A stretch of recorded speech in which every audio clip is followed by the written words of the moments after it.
সেই একই গন্ধ। পচা, এই বিড়ির প্যাকেটটা তোকে কে দিয়েছে? একটা বিড়িখোর বুড়ি। বিড়িখোর বুড়ি? তার মানে আমার মা। এটা এটা মায়ের হাতের তৈরি বিড়ি। একই বিড়ি অন্যজনও তৈরি করতে পারে। নানন্দা, তুমি হয়তো জানো না আমি কতদিন পরে এই বিড়িটা খেয়ে পেট ঝেড়ে হয়ে গেছি।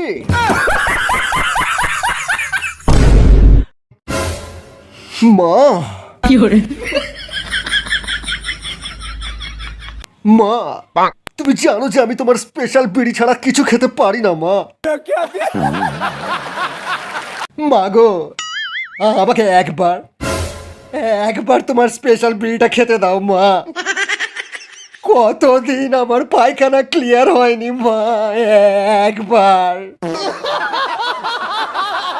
মা, তুমি আর বাবা যখন হানিমুনে গিয়েছিলে তখন একটু খৈনি কিনতে গিয়ে আমার বাবা সিঁড়ি থেকে পা ফসকে পড়ে গিয়ে সেই জায়গায় চোট খেয়েছিল। এ কথা তুমি জানলে কেমন করে?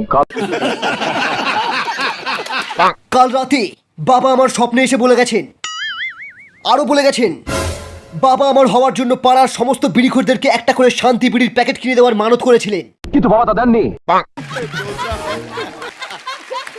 এখন এই বিড়িখোরগুলো আমাদেরকে শ্রাপ দিয়েছে, বলেছে এই রাজমহলে সবার পায়খানা বন্ধ হয়ে যাবে, বুকে গ্যাস উঠে সবাই মারা যাবে।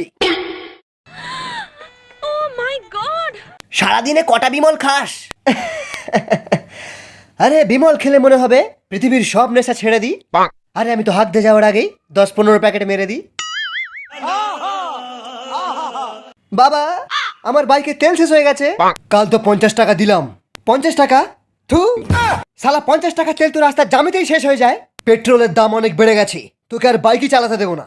আরে দরকার নেই তোমার বাইকের, আজ থেকে আমি টোটো কিনে চালাবো, নিজের টাকায় বাইক কিনবো।